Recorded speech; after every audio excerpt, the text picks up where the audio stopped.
አይነት ደግሞ ከኢትዮጵያ ወንጌላውያን ቤተክርስቲያን እንግዲህ በቀጥታ ስርጭት ባልደረባችን አስገኝተን በዚያ ያለው የምሽቱ ድባብ ምን ይመስላል ምን አይነት ሁነቶች የተከናወኑ ነው የሚለውን ደግሞ ባልደረባችን ሊነግረን ዝግጁ ነው። ባልደረባችን ሰለሞን በየነ በዩጎ በጌጃ ቃለ ሕይወት ቤተክርስቲያን ይገኛል። እዚያ ያለው የአከባበር ስነ ስርዓት ምን ይመስላል? ሰለሞን እስቲ ለተመልካቾች ብታደርስልን። ዓለም ሰገድና ትግስት እንዴት አመሻችሁ? የኢየሱስ ክርስቶስ የልደት በዓልን ምክንያት በማድረግ በተለያዩ ቤተ እምነቶች ይህ በዓል እየተከበረ ይገኛል።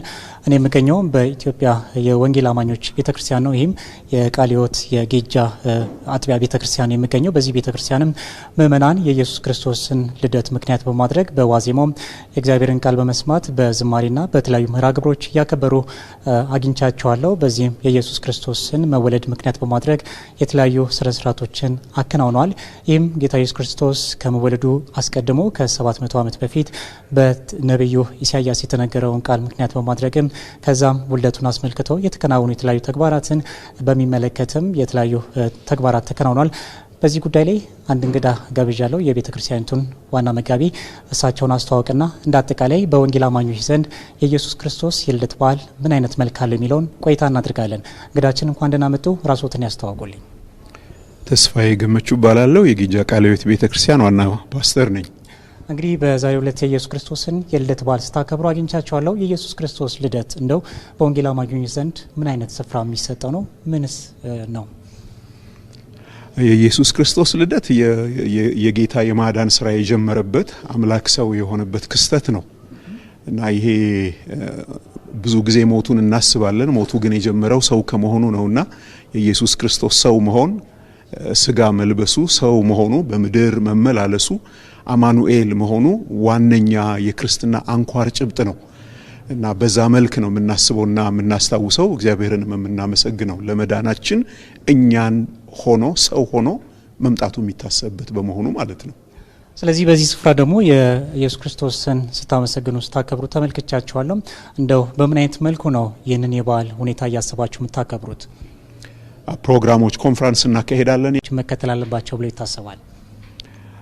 እንግዲህ ዋነኛው ነገር ይሄ የደህንነት ጉዳይ ነውና የህይወት ጉዳይ ነውና አምላክ ሰው የሆነበት ሰውን ከኃጢአት ለማዳን ከዘላለም ፍዳ ከዘላለም ፍርድ ለማዳን የመጣበት ጉዳይ ነውና ዋነኛው በዓሉ ሲከበር መደረግ ያለበት ነገር ጌታን ማሰብ ነው። ለማዳን የሰራውን ስራ ማሰብ ነው። የሰራውን ስራ ማሰብ ብቻ አይደለም፣ የሰራውን ስራ በመደነቅ ማሰብ ነው፣ በምስጋና ማሰብ ነው። እግዚአብሔርን በመባረክ ለኔ ነው ለኛ ነው በማለት እግዚአብሔርን በመባረክ በመገረም ልናከብረው ልናስበው የሚገባ በዓል ነው። ይሄንን በማጀብ ጌታን በማሰባችን ጌታን በማመስገናችን ሂደት በማጀብ ባህላዊ ነገሮች ሊኖሩን ይችላሉ። ልብሳችን እንቀይራለን፣ የተለያዩ ማዕዶችን እናዘጋጃለን፣ በዛም እርስ በርስም ስጦታም እንሰጣጣለን።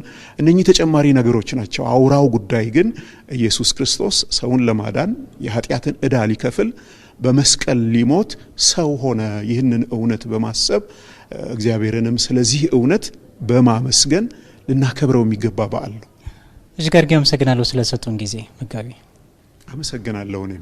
እሺ ዓለም ሰገድና ትግስት የኢየሱስ ክርስቶስ የልደት በዓልን በዚህ አይነት መልኩ በጌጃ ቃለ ሕይወት ቤተክርስቲያን ተከታትለናል። ቅዱሳንም የተለያዩ አይነት መዝሙሮችን የእግዚአብሔርን ቃልን ሲሰሙ ተመልክተናል። እንደዚሁም ደግሞ በዓሉን በጋራ ማዕድ ለመቁረስና እንደዚሁም በተለያዩ መልኩ ለማክበር በጋራ በዚህ ስፍራ መሰባሰባቸውንም ተመልክተናል። ይሄም በተለያዩ ስፍራዎች በተለያዩ ቤተ እምነቶች በድምቀት እንደሚከበርና በወንጌል አማኞች ዘንድም የኢየሱስ ክርስቶስ ልደት በዚህ በዋዜማው በዚህ አይነት መልኩ እንደተከበረ ተመልክተናል። ይሄ በጌጃ ቃለ ሕይወት የተመለከትነው አጠቃላይ ሁኔታዎች ይህን ይመስላሉ። ዓለም ሰገድና ትግስት። ሰለሞን በየነ ከኢትዮጵያውያን ወንጌላውያን አማኞች ቤተክርስቲያን በተለይም ከጌጃ ቃለ ሕይወት ቤተክርስቲያን ላደረስከን መረጃ እናመሰግናለን። መልካም ምሽት ይሁን ለአንተም።